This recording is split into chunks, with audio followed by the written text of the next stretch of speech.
Namaste everyone. Welcome to the Cārvāka podcast. This is your host Kushal Mehra. So this time the podcast is set up in a different way. I have with me Harsh right besides over here. So Harsh was in the city visiting for some work, and I was like, "Chal aaja podcast karte." So Harsh, thanks for coming. Hi Kushal, thank you for having me again. So guys, today's topic. So while the topic is Jati, Varna, and Dharma, but just to explain to everyone. Harsh and I were actually thinking about talking about this subject for a while. And then, honestly, Harsh wanted to call it Jati, Varna, and the fundamentals of Dharma. But then I told Harsh, bhai, title YouTube ke liye bahut bada ho jayega. so we will call it Jati, Varna, and Dharma. So, Harsh, before we get into it, explain what exactly do we frame it as. So let's start with the basic framing of the subject itself.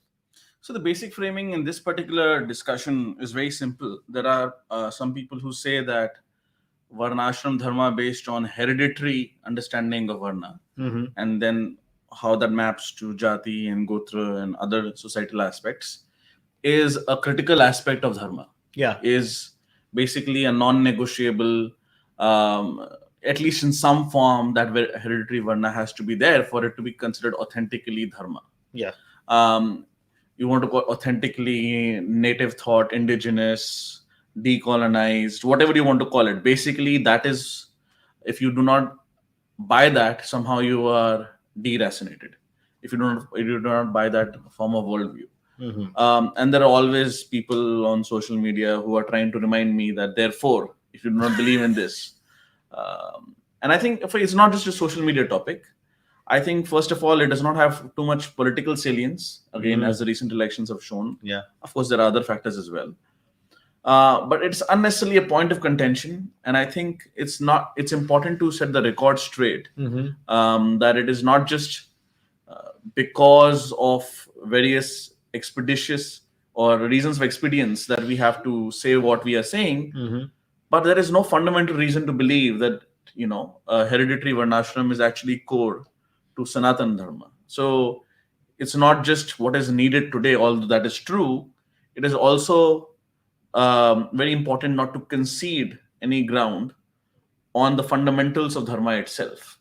Because there are two different arguments, right? If you make a normative argument, if you make a consequentialist argument, people say, okay, that's fine. Look, some people call modernity or even aspects of Hindutva to be apad dharma, right? In the sense that apad kal chal raha hai, and it's a time of emergency, and therefore we must get together. Like, therefore, under the threat of XYZ, we have to get together, have some kind of Hindu unity or dharmic fraternity or some kind of sort of in a political parlance, you would call it a common minimum program. Yeah, like a common minimum program because of some threat. Once that threat passes, is the explicit and often implicit logic, we can then revert to a hereditary Varnashram Dharma, because that is genuinely timeless Sanatan Dharma. And it's fascinating that how we used to see these debates in Western countries where some clearly orthodox Muslim would be asked, okay, so do you think somebody should be killed for blasphemy? And they would say, well, not obviously in our country or under our constitution, but under an ideal Sharia state, it should happen. And therefore, they're not saying that it should happen now, but they're not letting go of the opportunity, or rather the door. They want to keep it enough ajar that at some point, that true, authentic understanding of their faith or tradition should be able to come back. And of course, these are not really comparable in any way, but the underlying logic is that we are somehow weathering or negotiating modernity, and that's another word we should discuss. But once things settle down, or once we win, quote unquote, this civilizational war or battle, then this is how we go back to being authentic. And there is an element of reversal. How much reversal, to what extent, on what basis? I'm sure anybody actually knows. And sometimes people who may know or have a certain opinion deliberately keep it ambiguous. A, they don't want to share what their actual views are. B, if they don't share it, they get to decide what is good and what is not good further beyond this point. So it's important to say that this is not just an argument of practicality; it's an argument of principle. So that's the way I would try to frame this discussion. All right, so let's dig down. So the first objection somebody might raise to you in this case, and I want to be very precise, and I will say that, but Varna also, or whether it's Jati or whether it's Varna, they are by default as a structure at a scriptural level, whether it's the Shruti or whether it's the Smriti, they are birth based. So who are you? I'm not saying literally you, Yeah. I'm saying the metaphorical Well, you. this will be the objection, exactly. Yeah, so the metaphorical you, which in my case would be someone who comes from an angle of an absolute belief in the annihilation of Jati Varna. I know you don't, but I do. And so they would say, who am I to interfere in a system that is set in the scripture? So how do you reply to something like that? Well, we have to first break down the terms. I think Jati by definition is about birth, Okay. hereditary. So I mean, there is the word Jati would have no meaning if it is not about literally birth or hereditary or some kind of hereditary based ethnicity. As an example I often give is, let's say you're a Polish or a German American. That in effect is your Jati, right? In that particular context. Yeah. The Jati context, it gets problematic in the Indian context if it has a connotation of endogamy, right? Endogamy at the Jati level and exogamy at the Gotra level. So that at least the Gotra point, which is within a Jati, at least there is historically might have been good biological reasons for that. Although maybe with current size of populations, even Gotras might be very large populations, and therefore there may be no medical issue if people marry within that. But ignoring that for a moment, so Jati is literally by definition by birth, and there is no problem with it, provided it does not have the connotation of endogamy. Varna, what is Varna? Varna, let us say whether it happens hereditary or it happens through the way we'll discuss. Varna is basically, there are 4 Varnas, and then there are the Varnas. And the idea is, this is your profession is not exactly the right word. This is what you do in life. This is what your predilection is. This is what your swabhav is. This is what your gunas are. And this is what you do. And you also apparently marry accordingly, or at least try to marry accordingly. Now, historically, it is true, just as a matter of fact, that for centuries, if not almost 2 millennia at least, I mean, 1.5 for sure, based on a stronger version of genetic evidence, that mostly Varnas in practice were hereditary. So you were, and there were various reasons. That's how the economy was. All pre-industrial economies were feudal at some level, right? Absolutely. And hierarchies are the natural outcome of post-agricultural society. Well, hierarchies have always been there. The question now is whether there is social mobility or not. Hierarchies will always be a feature of fluidity. Fluidity is the question, right? I mean, hierarchies have always been there, and hierarchies even earlier there was never a time when there was no mobility or no fluidity, right? I mean, if you got an army together and won a kingdom, you won a kingdom. You were therefore the Kshatriya. And even if you go by, you mentioned scriptures, right? The scriptures there is Shruti and Smriti, although even this distinction is a bit overdone. And there are a lot of Smritis when we bolte hain ki actually after so many generations, X, Y, Z Jati together could change the Varna. So that even in our tradition, there is an element of Varna fluidity, but after a long enough time, and then also the entire Jati or the sub-Jati together.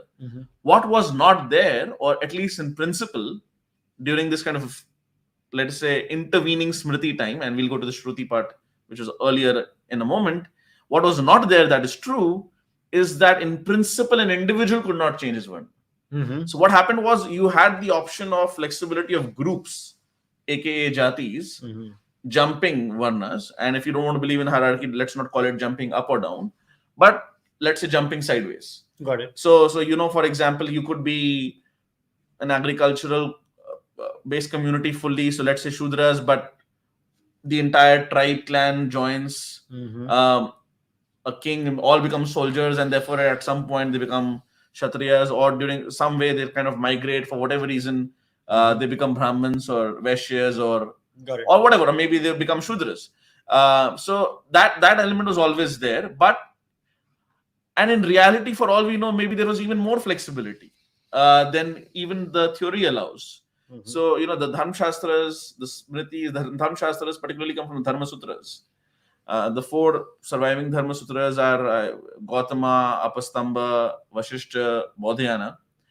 There are more, but they don't necessarily survive. And even within Apastamba Dharma Sutra, they say, for example, what is not written here. You should ask what dharma means to women or to so-called lower castes or classes. It was basically a manual, or not exactly a manual, but at least thought of ideas what should be done ideally, not always necessarily followed in practice by Dvija men, born again, the top three kind of varnas, especially Brahmin men. That was the focus of these Dharma Sutra texts. But even there, for example, Apastamba says that there is something called Yuga Dharma. Like, okay, this is this. Therefore, now we're talking of Smritis, which is what these Dharma Sutras are. They're not Shruti, which is, we'll come to the Vedas, especially the Samhitas. Is they basically say that, okay, what is relevant for this time, for this particular geography or community, may not always be relevant for all people at all times. Got it. And they themselves are saying that. So it's a bit weird for us, therefore, to sit in the 21st century, not many of us not even following our so-called hereditary, ascribed varna.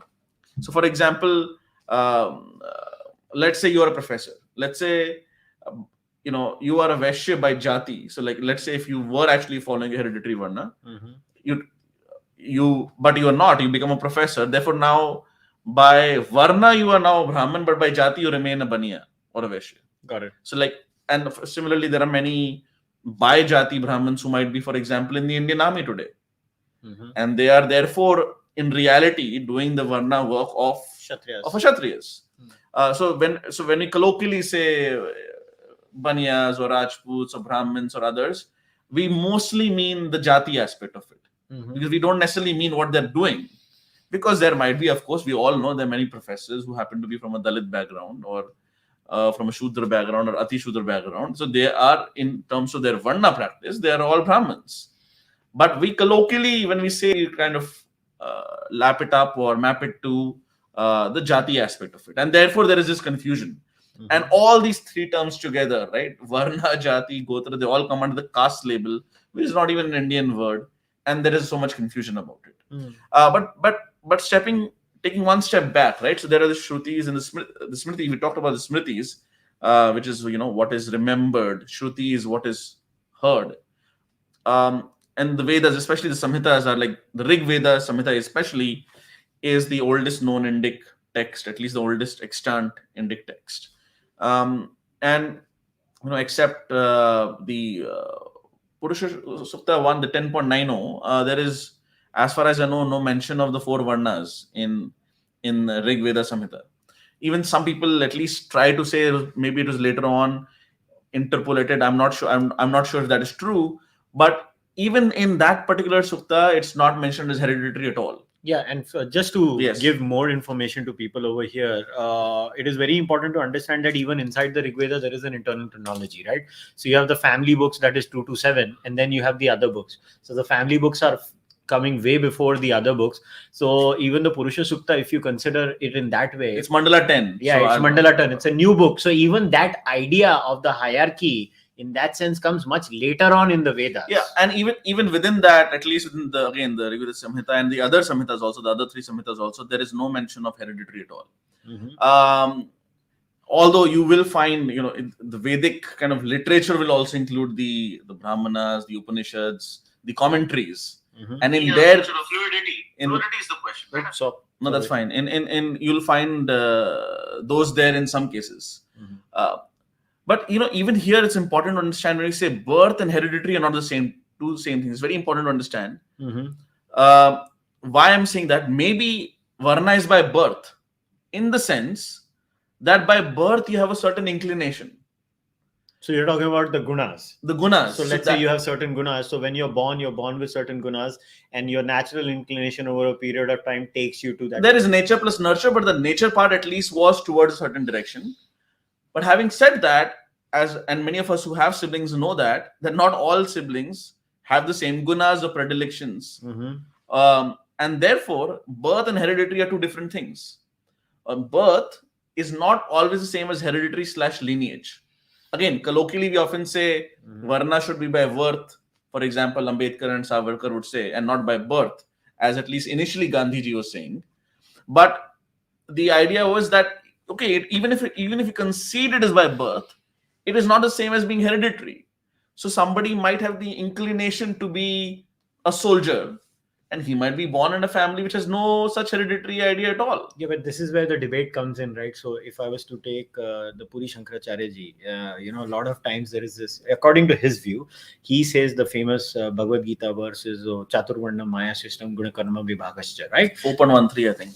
I don't remember the exact words. I think it is 4.13. Yeah, 4.13. 4.13, Yeah. right? So according to 4.13, the whole thing is that your Varna is determined not by your Janma, it is by your Guna Karma. Yeah. Now on that, a person like Puri Shankaracharya ji will go ahead and say that it is not like that, because here in the Gita it says this, here in the Gita. Now I did try to read without the commentary, and in my humble opinion, it is not what the Puri Shankaracharya ji says. No, my point is, 4.13 says it is by Guna. I don't think it says it is not by birth. It does not say that. Yeah. And my point is, again, it's important to emphasize that even if it is by birth, or at least partially by birth, it is not the same as lineage or being hereditary. Because as Kushal might have a certain inclination. It's just, maybe it's random, maybe you can connect it in a theological framework to your past life, and therefore solve the problem of theodicy. Have an understanding, okay, because of certain reasons I have this particular life, fortune events, unfortunate events, this particular set of inclinations or predilections. That's possible, but that is still not the same as you necessarily having the same inclinations as your brother or sister, as your own blood brother or sister. And what that shows, therefore, is it's not hereditary. And that is the entire point. So it is important for us, therefore, not to say this is not by birth at all, because that's not true. First of all, there is at least some, just being scientifically accurate, there is at least some element of hereditary correlation to, for example, IQ. Now, IQ itself is a very controversial topic, this and that. There are different kinds of intelligences. There is an unfortunately racist angle to the research with the motivated. You know that probably better than me. But my point is, there are things which are genetically somewhat correlated, but nonetheless, that is not one-to-one correlation. Sometimes it works out like that in the family and gets further reinforced by nurture. That is the family environment. But sometimes you have completely different kinds of children/siblings coming out of that family setup. And so long as you have that flexibility in principle, the system works fine. Because, okay, what is the Varna system trying to achieve? Let's actually step back even further. The Varna system, all good societies, whether they have called 4 Varnas, 3 Varnas, 24 Varnas, they're saying in a free society, there is no one metric that you must necessarily maximize. What I mean by that is, the guy who's trying to maximize knowledge, for example, does not necessarily in any way feel inferior to the guy who's trying to maximize wealth, or the guy who's trying to maximize political power. Right? At least it may not be true in Stalinist societies where you have to be close to political power. But in any kind of more harmonious, ordered society, people are free to basically pursue their own understanding of their meaning of life. And therefore, there automatically is this decentralized distribution of influence in society. Some have more political power, some have more financial power, some have more intellectual power, and so on and so forth. That by itself is actually a good idea. There is no problem with that. Yeah. So again, it's very important. We are, at least I am not at all against Varnashram Dharma at all. I am not against Jati at all, which is why I don't want to let go of these terms either. Varna, Ashram, let's come later on, but the Varna Dharma and Jati is perfectly fine. The only problem is if Varna is considered hereditary and therefore, at least in principle, mapped to a Jati. Or more likely, many Jatis are mapped to a Varna, which, as I said, theoretically, again, Jatis could jump Varnas, but after a few generations, and only the entire Jati together, or at least a sub-Jati together, not individuals. And that is what I think is completely fundamentally against our lived experience. There are individuals who are just freaks of nature in both good and bad ways, who are very different from their own immediate families, their parents or their siblings. And if they want to channel that particular energy in a different creative direction, that's fine. And that leads to an automatically self-ordering society. That's all it is. There is no So you don't have to be against, let's not even use the word caste. You don't have to be against Varna per se. You don't have to be against Jati per se. You don't have to be against Gotra per se. You're simply saying the system should be more fluid than the system itself allowed in theory, which was the groups could change their Varnas, that also with certain caveats. And my point is, let that individual, in fact, let the same individual, if he wants to specialize in different 10-year phases of his life, in different, like maybe he wants to focus on wealth creation for 10 years, maybe he wants to focus on intellectual pursuits for 10 years. It may not be a very efficient way of doing it, because we all know specialization takes patience, hard work, it snowballs the longer you do it. But if somebody is trying that, maybe it's not very smart, but there is no reason for that particular time that he or she is immersed in wealth creation, he is a Vaishya. For that particular time period, he or she is defending the country, he's a Kshatriya. And similarly, a Brahman or a Shudra, whatever. If you're just the corporate slave wage, kind of half jokingly, the way we kind of talk about many of our friends, acquaintances, each other, ourselves, you can correlate that to one of the Varnas.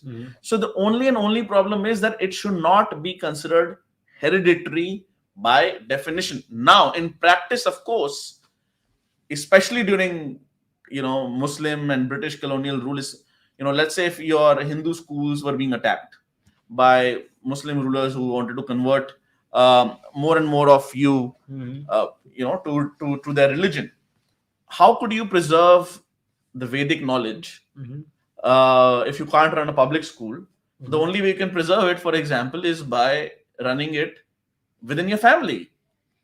So that's perfectly fine. That actually is the true form of dharma during an emergency or adverse phase, apart dharma. Like that understanding actually made sense during that period, that there was a calamity when you had to do it this way.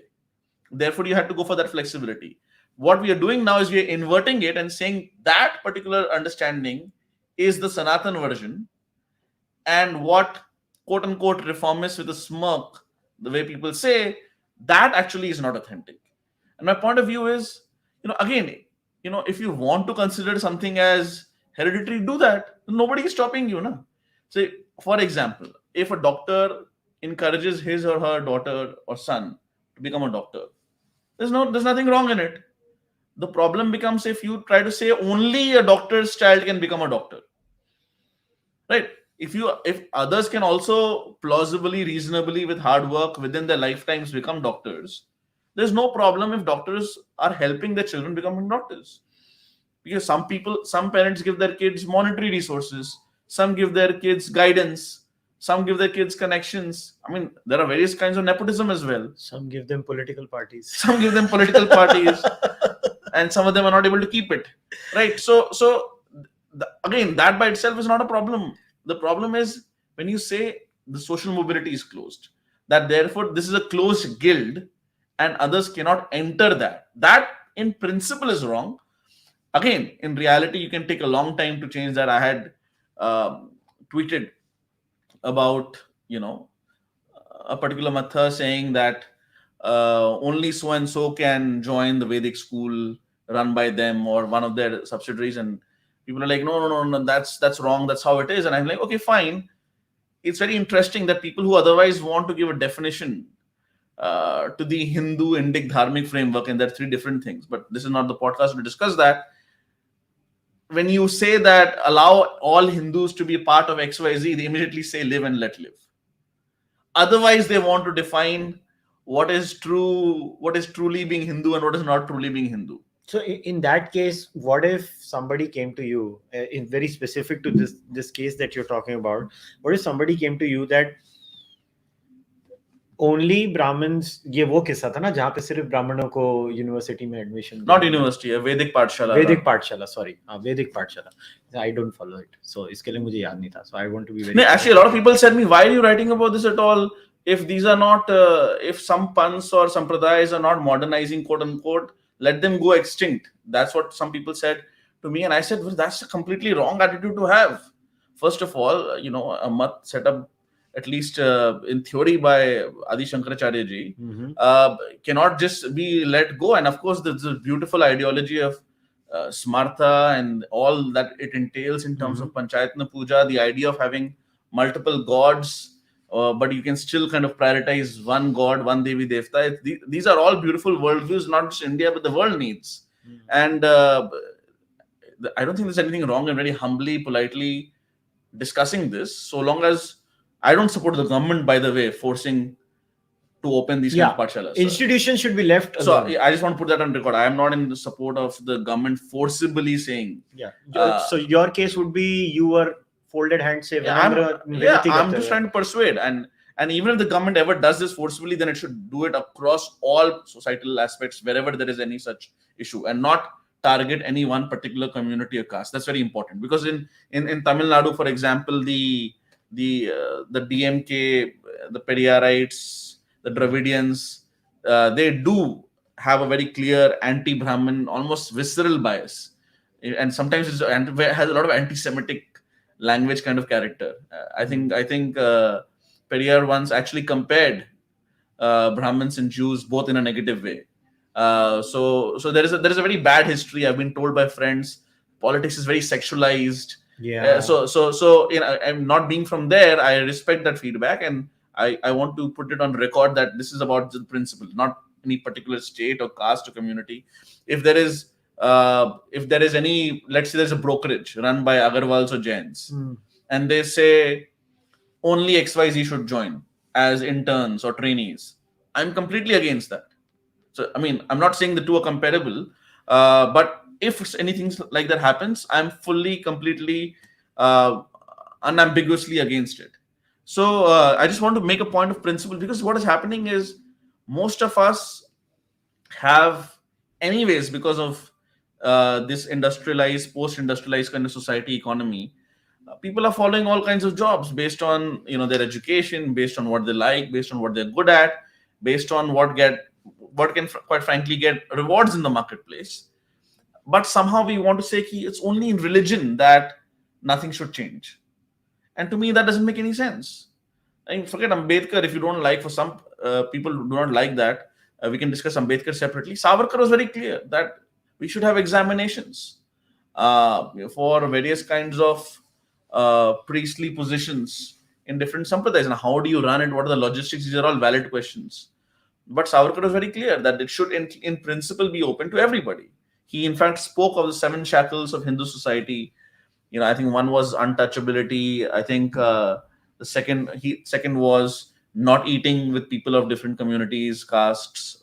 That was the roti bandi. Third was being against intercaste marriage. He was against that. So spoke of beti bandi. Then there's samudra bandi, which is no longer relevant, but people forget that. That was the funniest one, that people do not travel outside India. It was a big deal. I mean, in some cases, I've read that Samudra Bandi been written as Sindhu Bandi, because the element was if you cross the Sindhu. Sparsh Bandi obviously was untouchability. There's Shuddhi Bandi, which is very important. That is, do not be uncomfortable with reconversions to Hinduism. That was very important. There's something called Vedokta Bandi, saying that, okay, whatever rituals you require, which is relevant to what we were discussing, then it should be in principle open to everybody.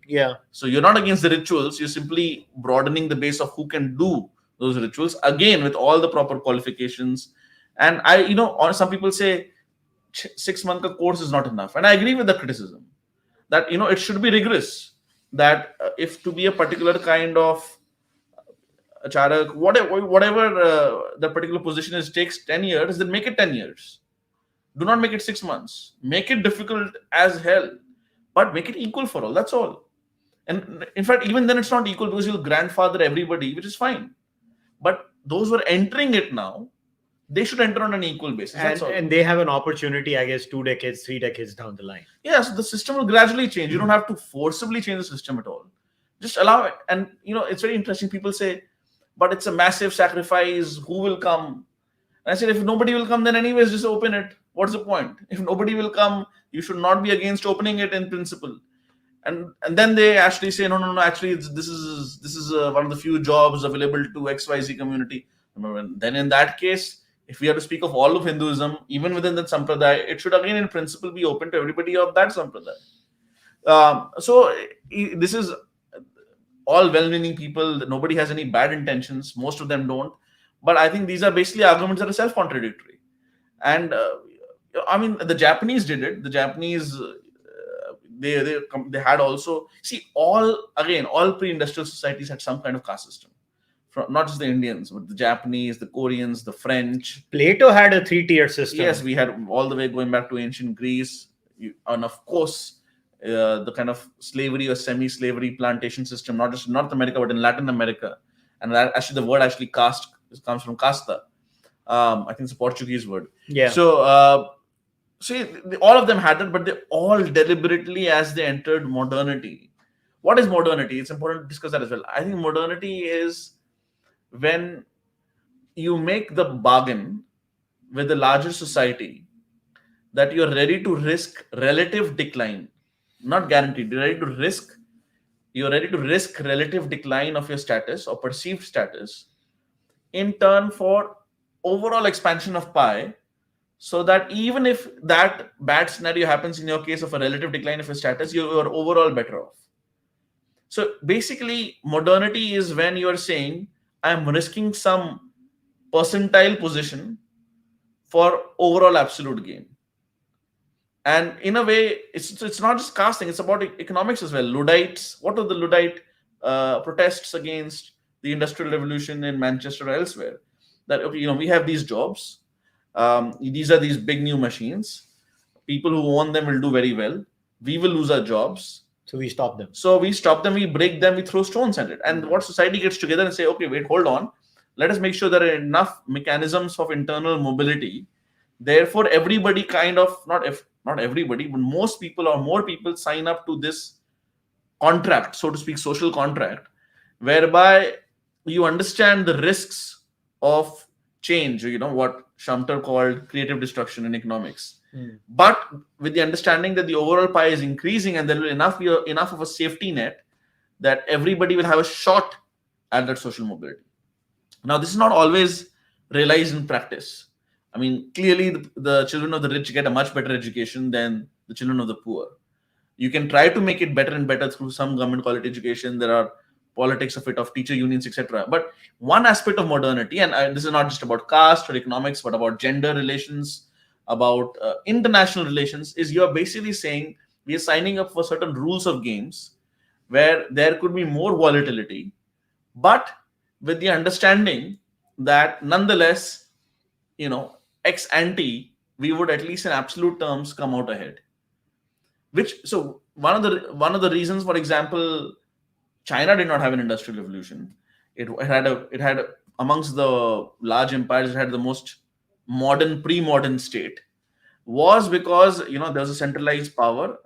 Europe had competing sources of political power, many different kingdoms, and in China, for example, they just never allowed this entrepreneurial change because they were just comfortable with the status quo. Similarly, I've been reading about Ottoman Empire. It's very similar there. They were comfortable. They did not try to deliberately industrialize or use a mercantilist strategy.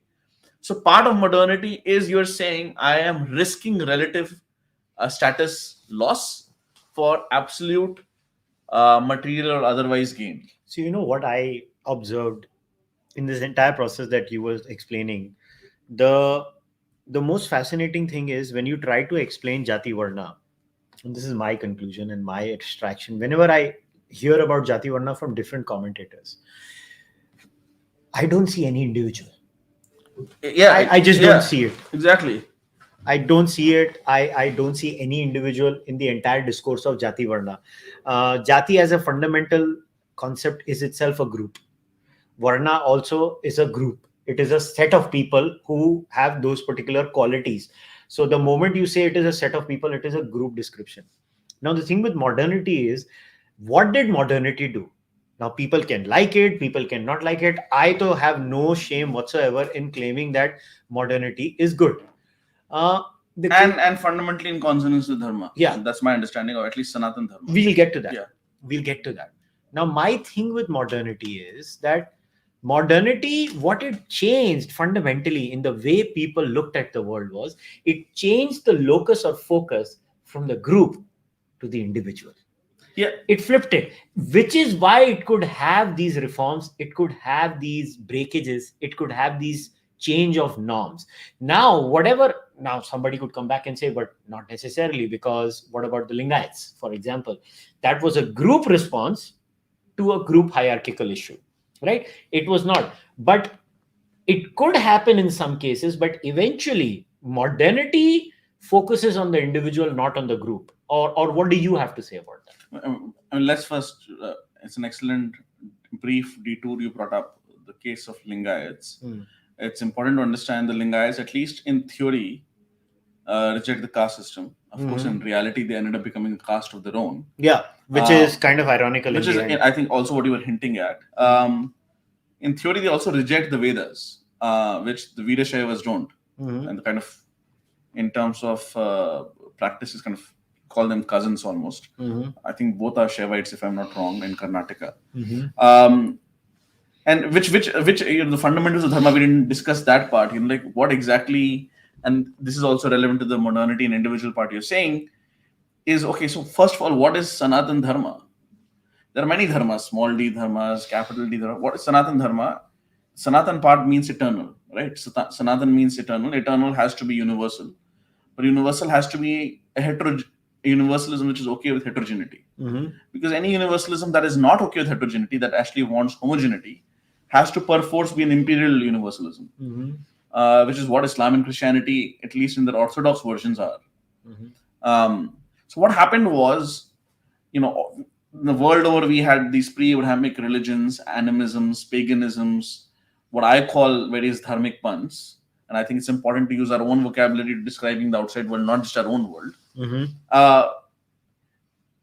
And they did not have any political understanding of religion, because to them, somebody fighting for kingdoms is very different from who we worship. And therefore, the winning king would also end up incorporating, because it's a pantheon, it's a polytheist pantheon often, in the same form or some different form, the so-called losers' gods into his or her pantheon. There was that kind of organic diffusibility that I mentioned in my essay on Dharma on my Substack. And what happened was, when the Abrahamic revolution came, first half-heartedly with Judaism, and then almost full-throatedly with Christianity, and then fully full-throatedly with Islam, is that it allowed various internal dissensions to be streamlined, to be focused on the outside enemy, the heathen or the kafir. So they were actually the proto-large empires, the proto-nation states.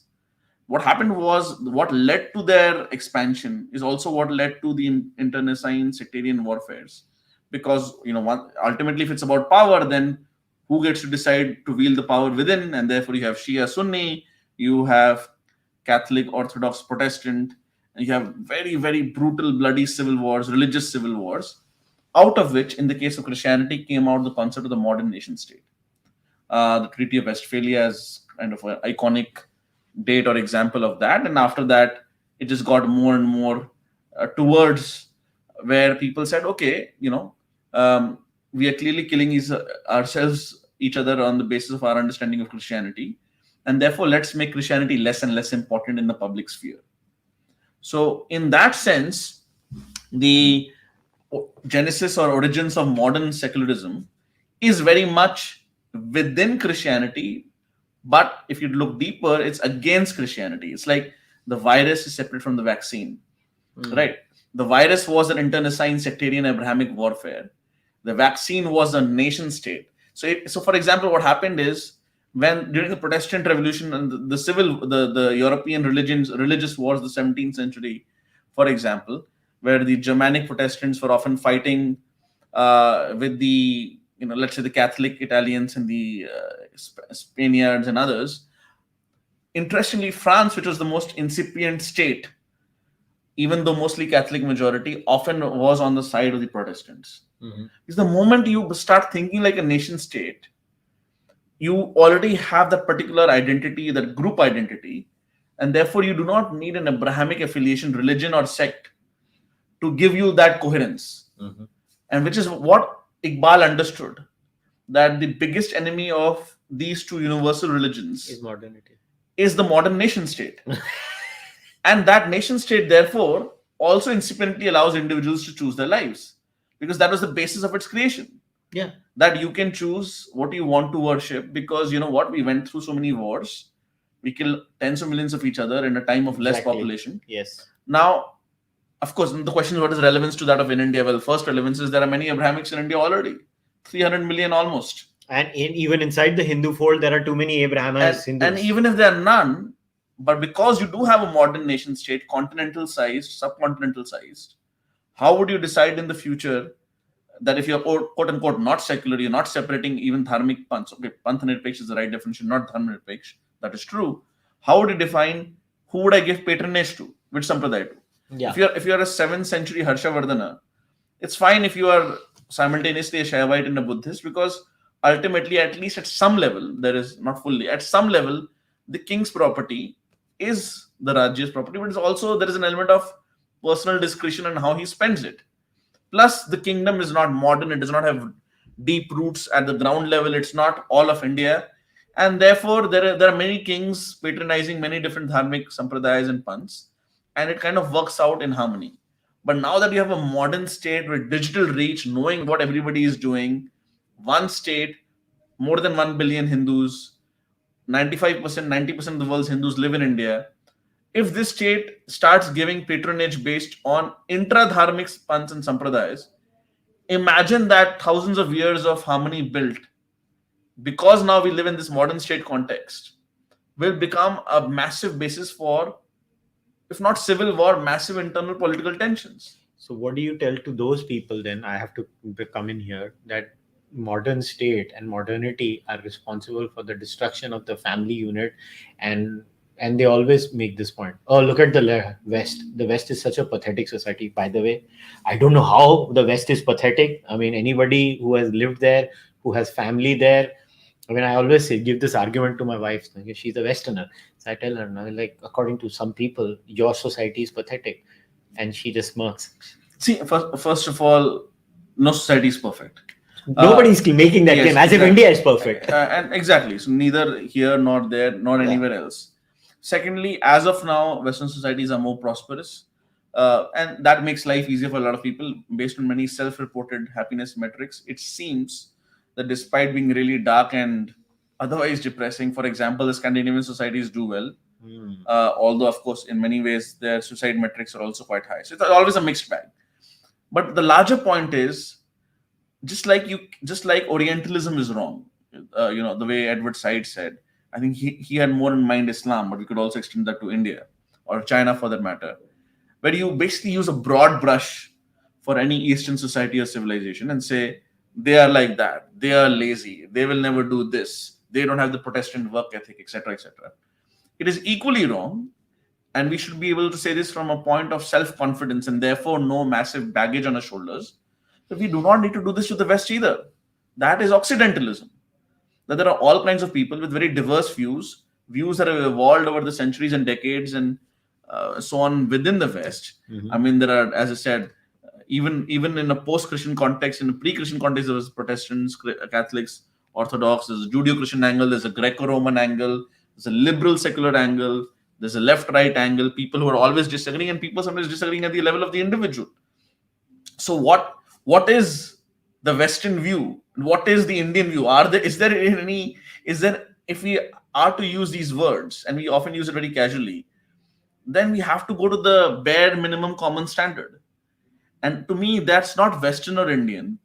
It is dharmic and Abrahamic. That is a true distinction in our society, in our modern world, where you basically say the dharmic view is based on mutual respect, that this works for me, for my moksha, and it may or may not work for Kushal.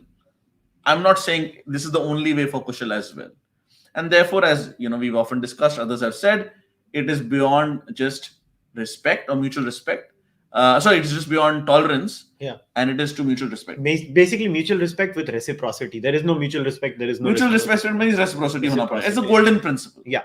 So, but Tattvamasi and all that. But now I'll come here. Then you said Orientalism is a problematic issue, and so is Occidentalism. Occidentalism, fair enough. But we'll stick to Orientalism first. Immediately, somebody might come, and that is why we make the case for decoloniality, which is now the thing with Orientalism comes from, let's say, a certain Western outlook, and then it develops into post-colonialism. Now, the decolonial argument is that, look, post-colonialism itself is based in modernity, which is again based in Christianity. Now, to answer that, we need decoloniality, and we bring in that. Now, we're not going to talk about decoloniality, but I'm trying to explain to you that that is the answer to Orientalism. So, what do we do there? Decoloniality in the Indian context, of course, J. Sai Deepak has written the book, India That Is Bharat. And I've read the book. And it's a very, first and foremost, colonial consciousness is real. Like in my book, A New Idea of India, I've written, the first chapter is actually called, coincidentally, India That Is Bharat. The last chapter is called Decolonizing the Indian State. So I'm not talking about people's minds necessarily, the state, more like administrative and bureaucratic procedures which we kind of blindly copied from the British. वो चले गए, उन्होंने अपने state reform करते रह गए, हम इसलिए कर रहे हैं क्योंकि अंग्रेज करते थे. So there is an element of that, and even our old lives, when you say at 35 today I have these views, 25 I had different views, and part of it was I just did not think through clearly what were the sources of those views or why I was thinking. Just one question: do you think decolonizing and decoloniality are two separate issues? I'm not sure. I mean, I think I think you'll have to ask somebody who's written a book on like Sai or somebody else. But from what I understand, coloniality is colonial consciousness. So the fact that it's a form of false consciousness. So the way you look at the world, in the sense that you don't know that you are infected. Okay. And that is something that could happen, but you have to be very, very careful. The Marxists were, for example, past masters. In that sense, decoloniality is also leftist. So the Marxists always said that ये जो गरीब इंसान है, ये जाति और धन के नाम पे इतना उछल रहा है, इसको मालूम नहीं कि इसकी रियल प्रॉब्लम में ये गरीब है, और therefore he should take part in the Marxist revolution or massive redistribution. He is against his own interests. That was a Marxist false consciousness. In the American context, they wrote a book, What is Wrong with Kansas? So that was the idea that these are these poor, non-college educated white people. Why are they voting Republicans? Why are they always doing guns, gods, and being against gays or whatever? Why are they voting for billionaires like Trump, for example? And the Republicans had a rebuttal, what is wrong with Connecticut? There's a bit of an alliteration there, Kansas, Connecticut, saying Connecticut is a state which has a very high per capita income in the US. A lot of hedge funds, etc. are there, and often tend to vote left liberal, aka Democratic there. And they would say, well, why are these guys voting for tax increases, for example, amongst other things? And the problem with that argument is beyond a point. Is I can't go inside your head beyond a point, right? So there is an element of condescension there that Kushal doesn't know what he's talking about. Kushal should vote for Democrats if he's in Kansas, or he should vote for Republican if he's in Connecticut. But nonetheless, having said that, for example, I do think that 10 years ago, my views on free trade were too colored by my Anglo-American influence. That also for a particular time, 80s, 90s, 2000s, because the discourse was such that free trade is good, and what particular countries had done in terms of trade policy, mercantilism, was abstracted from me. And once I read further and further, I realized that actually many of these Anglo-American kind of countries also became rich with some kind of mercantilism. I just have to come here. So you just said about false consciousness. Now, this is where I get confused. I'm asking questions. I don't have definitive answers myself.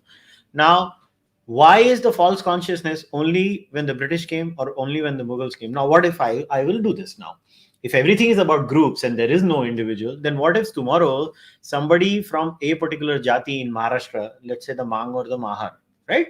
They come and say that even I have Brahminical consciousness. By the way, so now that you brought it up, actually Ambedkar has a quote saying that once I came back to India, so it's all there on Columbia's website actually. Once he came back to India after finishing his education abroad, he said, for a moment I had forgotten that I am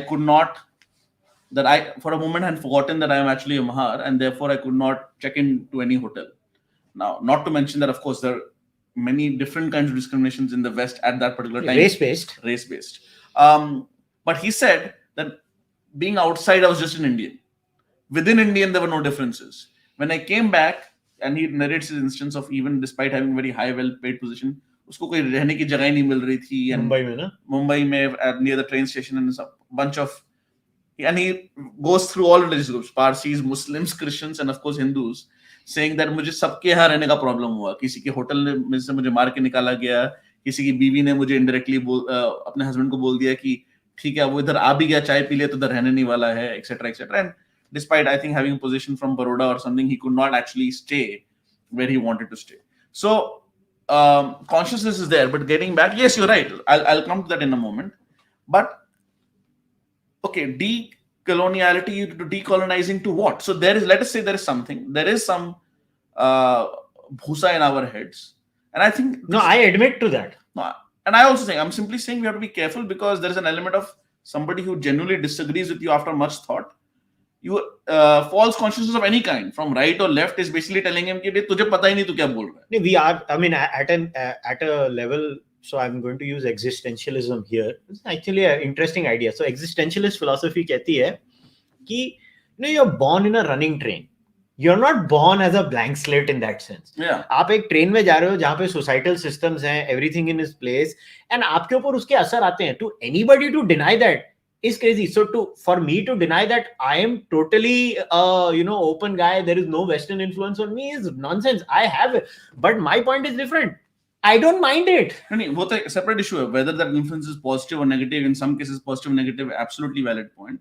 Of course, the larger point is जो observe कर रहा है आपको क्या, उसके भी तो influences हैं. वो भी, he or she is also not due machina. He or she is not an exogenous phenomenon. He is also endogenous to this world. Yeah, we are all in this train. So if you're all in this train, then how am I saying that I can go beyond the train and see everything clearly, but others can't? Maybe in some cases that is possible, but it's getting too abstract. Let me just say this, that okay, so there is some problem.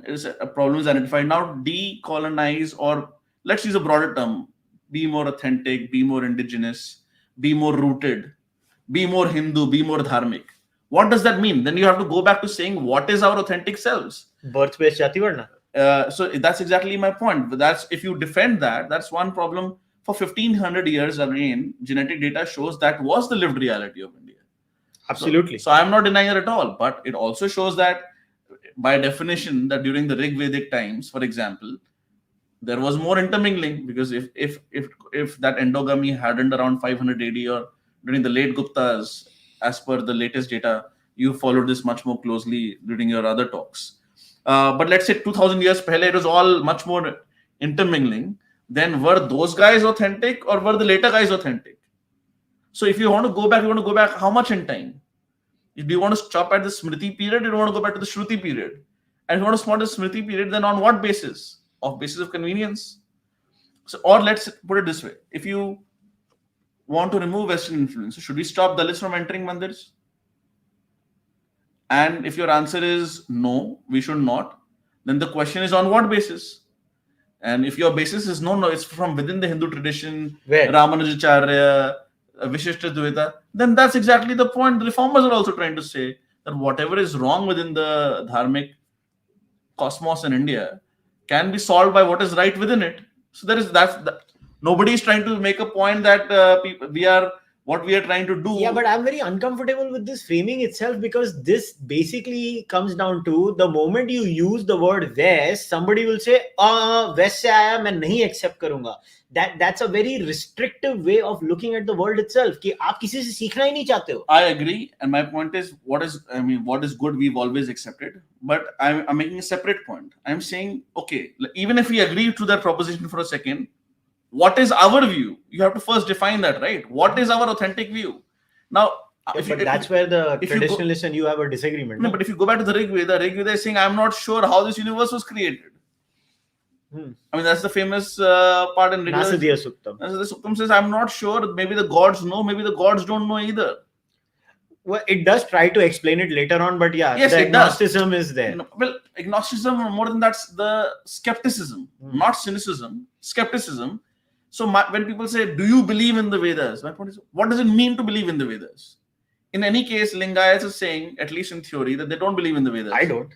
So, but my question is, what does it mean to not believe in the Vedas? Now, Veda bol hi nahi raha ki, Veda bol raha hai, this God is great, I'm worshipping to this God, I'm doing my devotion. When they say belief, I guess the right framing would be, do you think they are the supreme authority? I am very clear, I don't believe. But my point is, even if you say the supreme authority, what does that mean? What next? Because the supreme authority is saying, I'm not sure. Yeah. So my point is, what do you mean by saying it is a supreme authority? I have no clue. It's for them What to we answer. mean by saying the supreme authority is those who will therefore claim to interpret it, they are the supreme authority. The book is not a supreme authority, right? Yeah, it's gatekeeping. So then it's gatekeeping. So then the question is, okay, but then the text itself is saying that I'm not really sure how this happens. The end of the Rig Veda is very clear about getting the various different tribes and sampradayas and panths together and saying you all sit together, be of one thought, be of one fraternity, get together. I think maybe it was after the Battle of Ten Kings, or no, I'm not sure how the chronology there works out. But the same is saying that, okay, there are differences, but let's try to solve our differences. The same Rig Veda is also saying other things. It is saying you be kind, be this. And by the way, it's very interesting that, when this people say Christianity is modernity, effectively is the argument. Who really likes this argument besides some Indian quote-unquote traditions? I think Reform is India's tradition. I distinguish between tradition and orthodoxy. It's a separate issue. Who really likes that argument? Many non-believing cultural Christian supremacists. So there's a book by Tom Holland called Dominion. Yeah, I'm reading it because you told me to. And he basically says the entire modern world is Christian. Yeah. Everything. Gay rights are Christian, even though, they were killed by Christians who were like... Well, Leviticus and Deuteronomy will disagree with you. Being nice to Jews is Christian, and being Hitler is not Christian. So whatever is good in the world is Christian. Sab kuch Christian hai. Whatever is bad is not Christian. And interestingly, it's very well known. Yoga is also Christian, I guess. Well, yeah, so they'll just remove the word yoga. Anyway, people are doing that with deep breathing exercises and pranayama and all that. So, who are the people who are in agreement with each other? People who want to claim all of modernity as their inheritance, even if they're not believing Christians. They're saying, look, I am a European white guy. I may not be a believing Christian anymore. I'm just too smart for that. But you know what? तुम सब लोग को civilize हम किया, तुम हमारे जूती के नीचे था. Basically, that's the argument. and what some people on the other side is saying, you know what? Modernity is Christianity, because if I do not try to discredit modernity, I'll have to come to terms on my own with how to navigate social relations, which have nothing to do with the essential aspect of Dharma. For example, discrediting Ambedkar, saying he had a colonial education. What does that even mean? Like, Savarkar had a colonial education. I mean, Nehru had a colonial education. Gandhi had a colonial education. People get educated. People get beyond their education as well. So my point is, even if we want to, in an abstract sense, go back to our true roots, first define what are the true roots. Secondly, what does it mean to go back to them? It is not enough to say, हम पूरा वापस नहीं जाना चाहते, हम थोड़ा वापस जाना चाहते हैं. But to be fair to them, they never say that too. They say it has to be gauged with contemporary relevance too. So I don't want to strawman them. No, but what does that mean? My question is, what does that mean? What it means is, I will now get to decide कि इतना वापस जाना authentic है, इसके ज़्यादा वापस जाने की ज़रूरत नहीं है. No, I think what they're trying to say is that we will go back to our roots, and each sampradaya, each jati, each panth will decide how much and where they want or to who go. Will decide with them? I don't have any sampradaya. That's what service is. Most Indian Hindus do not have a sampradaya. They don't have a formal affiliation. मेरे लिए कौन decide करेगा यार? I mean, for example, Govardhan Puri Shankaracharya ji, there's a tweet right now I can see in front of me. The root cause of financial poverty is the breakdown of social institutions that secured the hereditary livelihood of the individual. It's a direct quote from the Govardhan Mutt. This is an official quote, right? Yeah, so I'm not paraphrasing or anything. So my point is, okay, is he or this particular opinion only authentic? Then people will say, no, this is only one panth. You can go to another panth. But अगर आप दूसरे पंथ के पास जा सकते हैं, then how was there only one Indic worldview to begin with? तो हम भी तो यही बोल रहे, there are multiplicity of worldviews. So when you actually put a specific quote or a specific instance to the Indian worldview or the Indic or Dharmic, epistemology, ontology. No, I don't think so. They're saying that. I think we have a disagreement. You have to decolonize to something now. To decolonize to what? To different worldviews. You decolonize to one worldview for your panth, other worldview for another panth, another worldview for another panth. There is no common worldview. Every single panth will have their own worldviews. But think then at the same time you say that, so then Basavana is legitimate, isn't it? The Lingayat anti-caste revolt of 1,000 years ago almost was legitimate. I think it is. So अगर आज कोई कर रहा है तो उसमें क्या problem है? नहीं, वो अगर आप आज कोई इसके लिए कर रहे हो क्योंकि आप में कॉलोनियल कॉन्शियसनेस है, आप वो वेस्ट से पढ़ के कर रहे अब हो. मैं अगर 1980 से पैदा हुआ तो मेरी गलती है कि अगर मैं वेस्टर्न इंपीरियलिज्म के बाद पैदा हुआ, which means that I cannot come, it means that I cannot have come up with it if I was living in the 12th century. It is something of that sort. So how does somebody make that claim? Or maybe Basavana or the Lingayats were also colonized in their own way. They were influenced by the Protestant theology before the Protestant Revolution happened, half a world away, 300 years later. Yeah, so we have Abhijit Iyer in the live chat saying एक दूसरे को मुक्का मार दो. So okay, so one last question and then we'll take audience questions because काफी जमा हो गए हैं. So if this is the case, look, I genuinely have nothing against people who believe in decoloniality, and for the record ये कोई हम लोग ने ये discussion बहुत पहले plan किया था. Believe in decoloniality क्या होता है? Decoloniality वो religion है क्या? Apparently it is. Believe क्या होता है? Apparently it so is. It has to be a framework. If it's an intellectual framework, what do you mean believe in it? I don't know. So for me, what scares me, right? What scares me is that decolonizing is something I agree with, because it's not just decoloniality. There are some people, not all, who use Indic knowledge systems or Indic knowledge systems 2.0 as a catchphrase. And by the way, again, there are different views amongst people, very genuine views. But at least based on what I see, many of them do believe in hereditary varnashram, again, as the ideal. They may themselves be completely violating that in their own lives, but they do believe it as an ideal. And my point is, okay, so where does the clock stop for authenticity? They're saying, okay, 500 साल पहले तक अगर कोई स्मृति लिख रहा था वो valid है, आज तुम स्मृति लिख नहीं सकते हो. पर अगर आज आप if you are evolving, you're basically writing a new smriti, which is perfectly part of our tradition. लोग बोले नहीं भाई तेरे को संस्कृत आनी चाहिए. नहीं संस्कृत आनी चाहिए. अगर आज किसी की एवरेज लाइफ स्पैन 55 इयर्स की है, वो नॉर्मल लाइफ जी रहा है, 65 इयर्स की है, 75 इयर्स की है, तो या तो फिर वो कोई गुरु को माने, which is great. If it happens you get a great guru. It's not just guru finding a shishya also finds a guru. If not, you have to live your life, right? I mean, what is all this religion? Religion is ultimately trying to make sense of our mortality. Codification of your life, basically. No, what does it mean to be conscious? What does it mean to be sentient? What does it mean to have a finite life, at least this life, and to lose loved ones? We are all trying to make sense of that, right? That's what religion is. And or spirituality is. You know, again, words that we have to use without precise meanings. So if I have to therefore live a spiritually curious life, not in any way perfect life at all, but spiritually curious life, somebody who is happy to desperately pray if some of the loved ones are in a bad situation, is otherwise maybe dealing with it more at an intellectual level, just doing some prayers daily, whatever it works out for me, and it may change in a few years.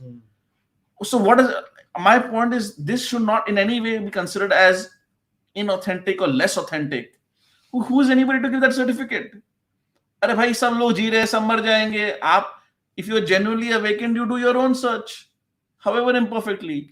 I don't think so. That's the intent. I think the intent is to let you know that you have colonial consciousness. I think you should look. अभी यार तू मजे ले रहा है तू अभी. मैं मजे नहीं ले रहा हूँ. I'm just trying to be fair. I think that's. No. I don't know what the intention is. Again, unlike some people, I can't read their intentions, so I don't know what's happening in people's minds. But one result of using this as a cudgel is you basically declare certain socio-religious reform projects in India to be illegitimate, right? That's what, and therefore you... Yeah, that's the correct way. Yes. And because it has legal consequences. Well, or whatever, legal, practical consequences. And there are many things I disagree. I personally think reservations should be time-bound, provided I can look into the eye of a fellow Indian citizen and say, you get a much better shot at social mobility than your previous generation did. So it has to be... I have to be able to say that before I publicly say quotas should go. Similarly, there could be divergent opinions on SC/ST Atrocities Act, for example. There are problems.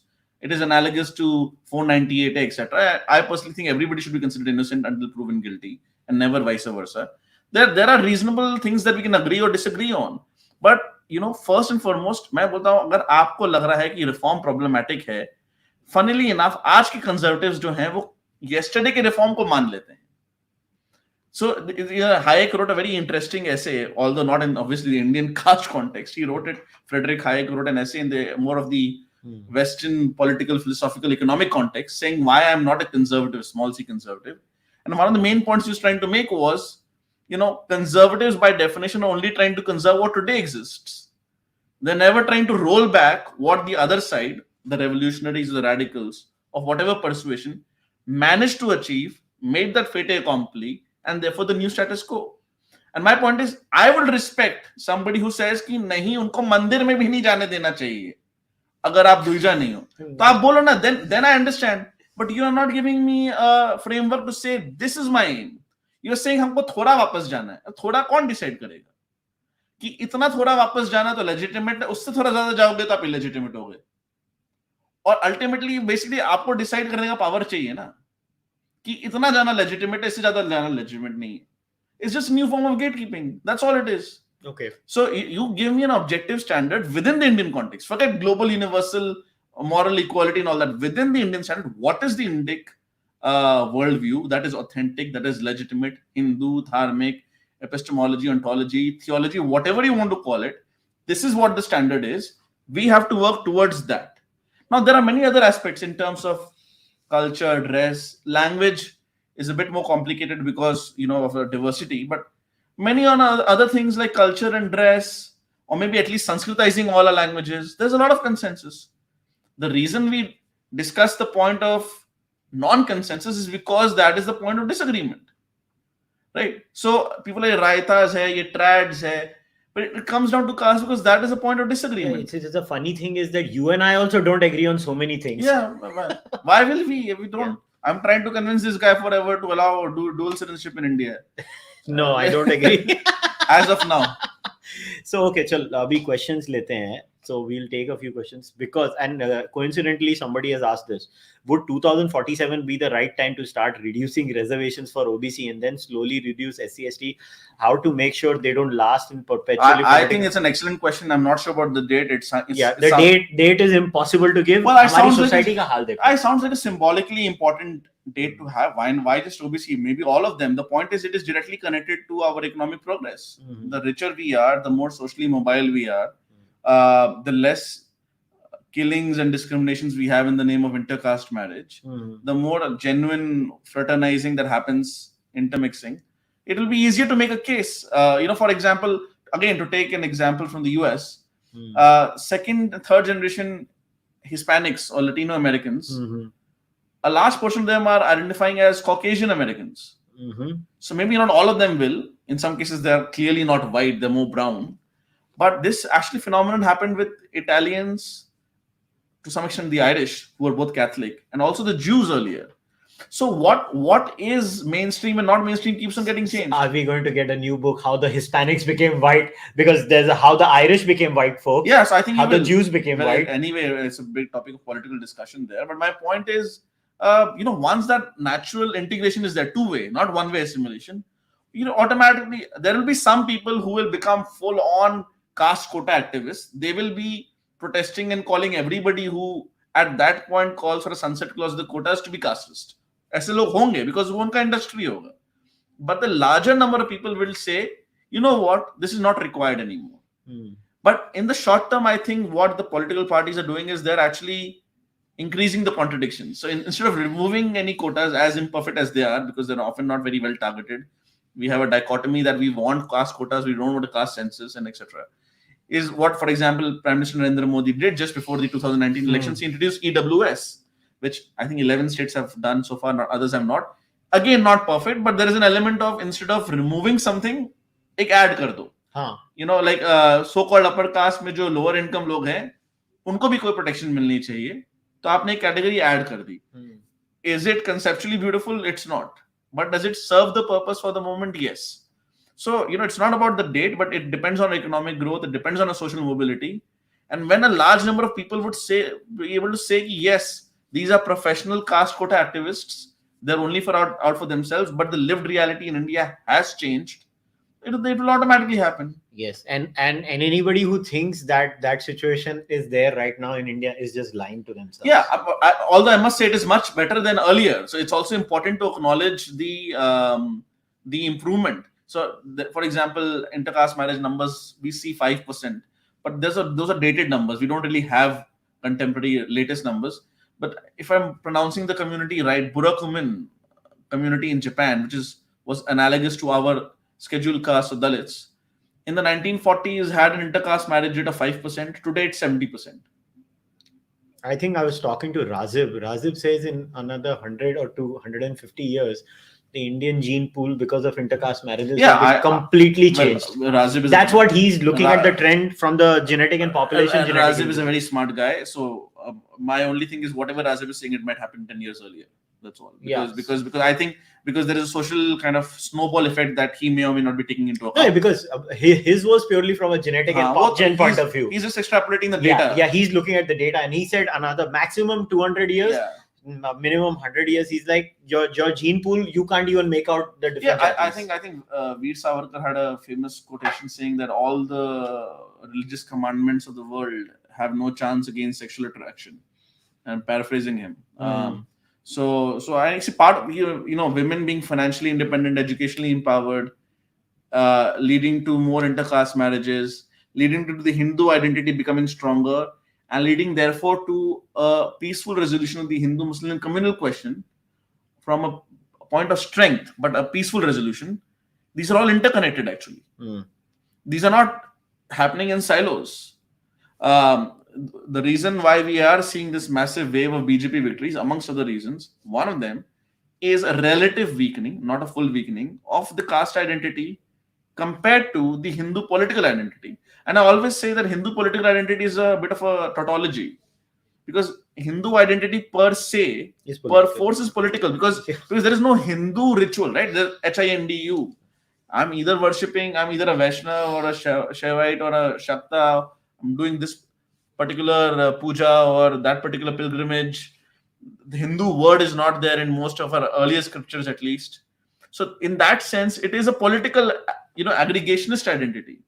And what I'm trying with Dharmatva is trying to make a global super umbrella for that.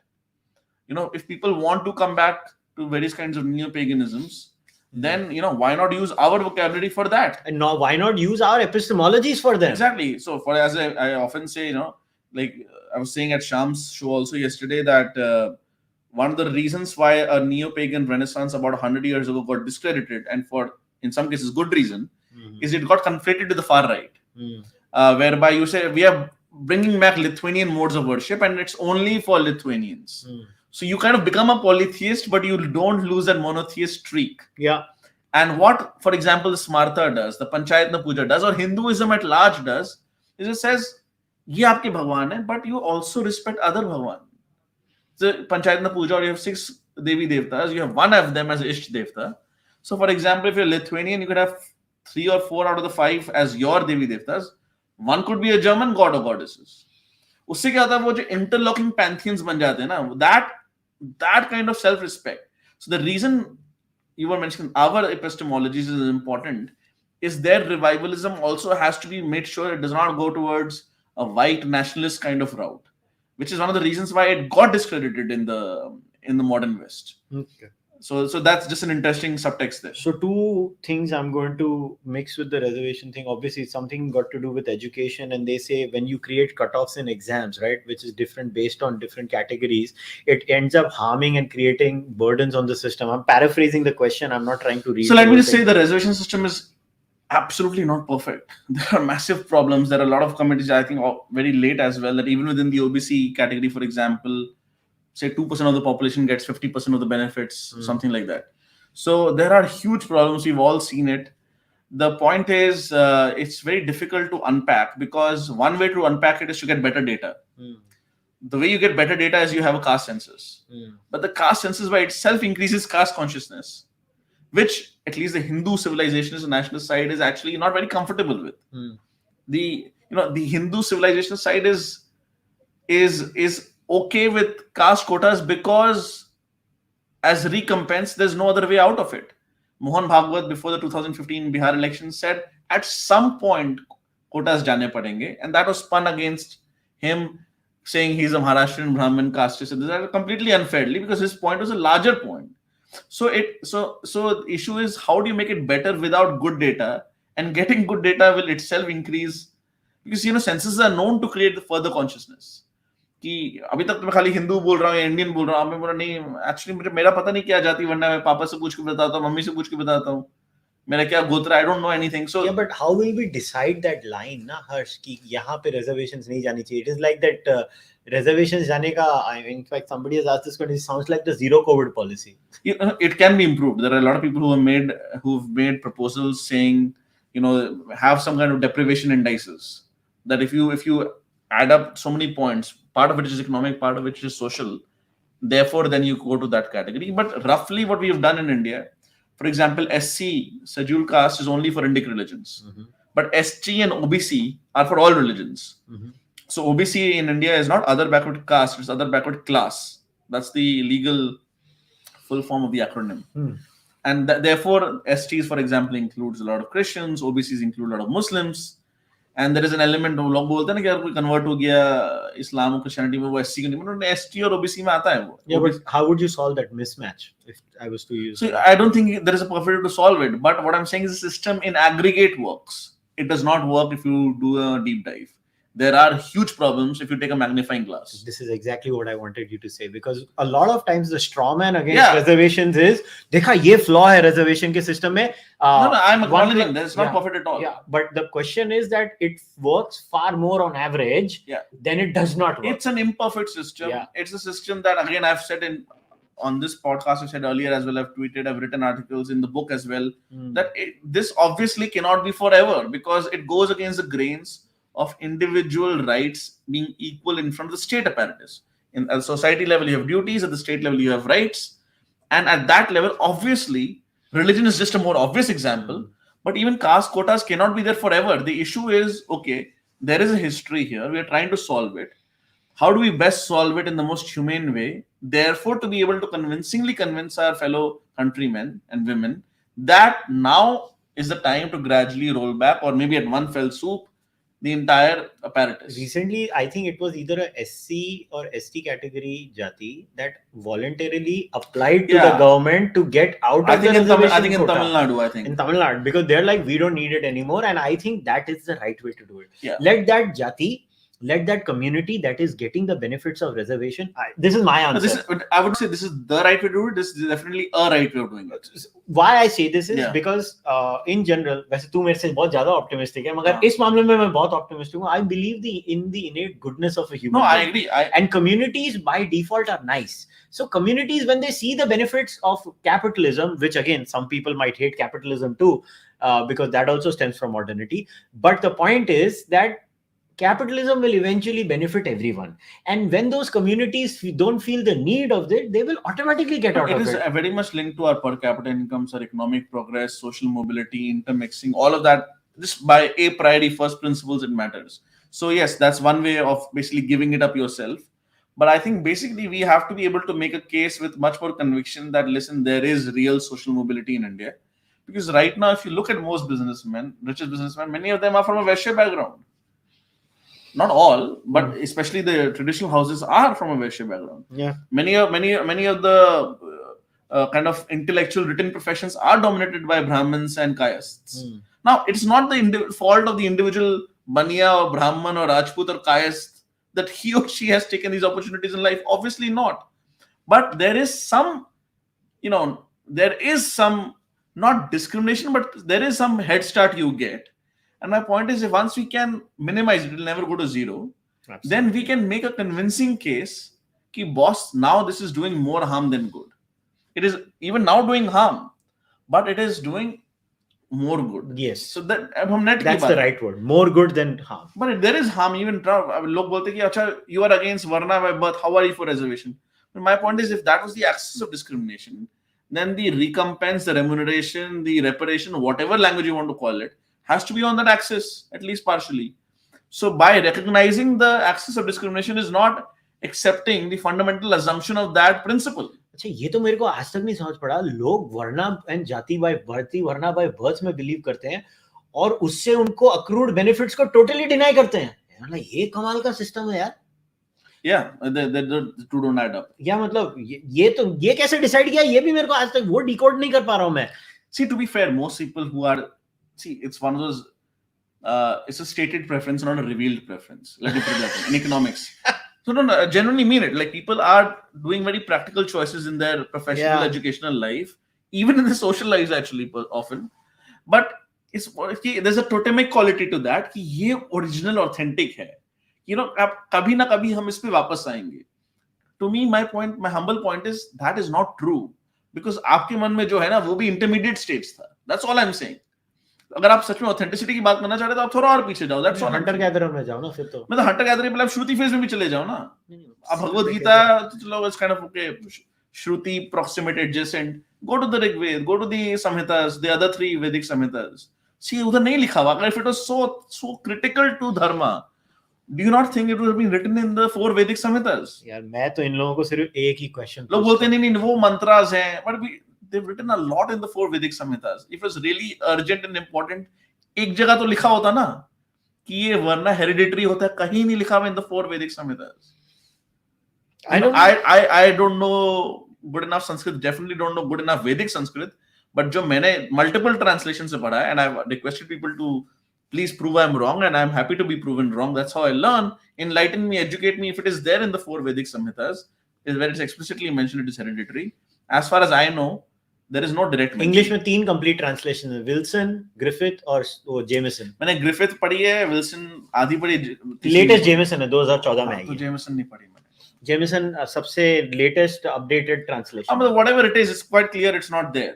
Okay, ये last question था और मैंने जानबूझ के इसको last के लिए रखा था. ये मतलब पहले आया था थोड़ा question. So a lot of people were asking, why can't a non-Brahmin be a Shankaracharya? Yeah, my point is that, see, again, that's the phrasing itself reveals that we are using the word Brahman there as a jati and not a varna. Because my point is a Shankaracharya will tautologically be a Brahmin, right? If you're a Shankaracharya, you clearly are a Brahmin. Yeah. So my point is what, of course, the respected gentleman or woman, whoever is asking that question, means is somebody who is born in a jati to be understood as a Brahmin. Why can only they be a Shankaracharya? So that's how I would paraphrase the question. And I agree, yeah, that's not how it should be, which is what I humbly requested on social media saying. I said, for example, that, do not change this year, next year, but at least discuss it internally. I genuinely, humbly request you. By the way, it is happening in some state-controlled temples in Kerala, in Tamil Nadu, in Andhra, Telangana. By the way, in many temples, non-Brahmins are also priests. Shankaracharya is only one example, a more very famous example. Absolutely. So it's important to acknowledge and recognize that. But I have written to liberalize, privatize, free our temples like 10 years ago. In the case of Padmanabha Swami temple, जब बहुत उधर पैसे मिले थे 10 साल पहले बहुत हल्ला हुआ था एक बार. It will make that case so much stronger once this debate ends. It will make that case so much stronger. Look, halaki we have all kind of legal provisions. All that is true. Like, I was speaking to Anand Ranganathan once. He said, we don't have to wait for that. There are legal provisions for that. And he's absolutely right. But my point is, the larger credibility with the people would be much better once this debate is yet. Like, for example, Thomas Jefferson was a complicated man. Like, he was critical to American independence, the writing of the Constitution, but he owned slaves. Again, not exactly an analogy, not exactly a comparison, maybe a rough analogy at best. But we focus on a net assessment saying this was the important contributions or aspects of his or her life. Woodrow Wilson's name was removed by Princeton University because it turned out that even by his contemporary standards, Woodrow Wilson was a massive racist. So it was not unfair. I was initially a bit shocked. So we can all make relative assessments and say what is good, what is bad. And I think we can move forward on the basis of that. There you go. You're assuming a universal standard. Which there is a universal standard, is the truth, but nobody knows what that is. We are all trying to get closer to it. And in spirit of Anekantvad. And I think which is why it's important to say there is no one universal standard which we humans can know of. I'll just tell you in this way. Every human being is an objectivist who pretends to be a subjectivist. Yeah, of course. But the point is they disagree with each other. Yeah, that's the point. They disagree with each other. And hence the Anekantvad. But they want objectivism as per their standards. Yes. That's the only thing. So if the whole world, just think like this. Every human being would want the whole world to have their value set. So that's having a universalist, objectivist approach. They will not be like, "Tu tera kar, mera." Yeah, that's not true. I don't think all humans want the world to run as per their values. All humans, by and prefer- large, they would prefer the world to run on a standard value structure. There are only the ideologue subjectivist wants the world to have differences, and subjectivism comes when their individual value set is questioned. They don't go around preaching subjectivism willy-nilly in any other case. I need to think deeper about it. I'm not sure. I would simply say that. Okay, let me put it this way. Subjectivism is used as a tool when your own internal value structure is challenged. Yes, that is true. No, that part I agree with. So that doesn't mean subjective per se is wrong.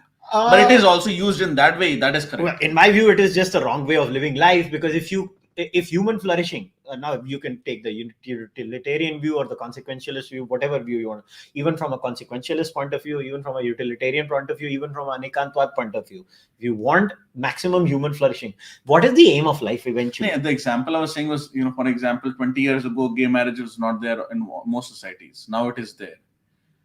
So was the universal standard, what was universal standard 20 years ago? Yeah, it keeps changing because the moral arch keeps expanding. So my point is, if it keeps on changing, then it is not objective. It is objective because the standard was always there. We just keep reaching sooner and which is close to the anekantwad point I'm saying, that we are trying to get closer to the truth. That's all. Yeah, so I'm not saying but that we've reached it. Once you try to get closer to the truth, there will be disagreements on the path. Yeah.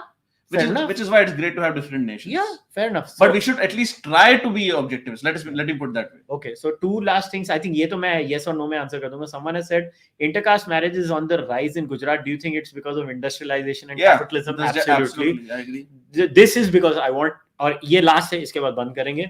Your views on the future of Hindu politics in India, on dharmatva. Where is the individual if there are only polytheistic religious groups? Also atheism. Very good question. Answer kar. So on India and Hindutva, I think what is inevitable is that quote unquote Hindu nationalism or civilizationalism will become common sense, and that will actually be the beginning of the demise of the election machine called the BJP. I am saying this as openly a massive supporter of the BJP. The BJP is a tool, a mechanism to make this the common sense of India. Therefore, there should be no discussions in India that Kashmir is half-house integrated. That it is the right thing to do to support all human refugees, but especially Hindus and Sikhs from Pakistan, Bangladesh, and Afghanistan, as an example. And I would say all Hindus actually globally. So once you make that as a common sense, then the areas of disagreement will go to class, maybe some angles of caste, some angles of gender politics, some angles of ideology, or the candidate. So what happens is, once an issue wins, ironically, the person who pushed that issue no longer can win, because that becomes common sense. So Hindutva, I think the victory is once Indian politics becomes competitive again, with the difference that Hindu civilizationalism becomes the common sense of political consensus. Dharmatva, I think, is like what Hindutva was the last 100 years, whatever term. You don't have to use Dharmatva, you can use any other term. My point is, we have to look globally, because the fundamental difference was not a territorial difference, was not a nation state. That is, again, one way to play it out, was between the Abrahamic worldview and the Dharmic worldview. And the Dharmic worldview is not just about the Indian subcontinent. It is about the whole world. And if there are particular indigenous tribes being suppressed in Brazil because they still want to worship a non-Christian god, if the Buddhists in South Korea are being discriminated against by a very much more organized Protestant minority in South Korea, then my point is, from a Dharmatva lens, or whatever term you want to call it, a Dharmic universalism lens, that is something I want to worry about. So as we grow richer, as we grow stronger, and as we become internally within India more coherent, it is only natural that we start to look outside. The difference is, once you look outside, we don't want others to believe in Sri Ram or Sri Krishna. We want them, if they're so inclined, to believe in their own old gods. So the difference is, we are not saying you must all believe in this or else burn in hellfire forever. But if you do want to go back to your own traditions, however revived, intermixed they are, then it is India's humble duty to be in the background and to facilitate that as a last surviving, proudly, self-consciously polytheistic civilization. Even the word polytheist is, again, people can have different connotations, because there is They say You can say whatever. You can say panentheistic or whatever. panentheistic, or people say there's an underlying monotheism, whatever. The monotheism is not the right word. There's a different word for that. Monism, some people say that. But so that becomes as what, I often say, like, okay, the dog has caught the car. Now what?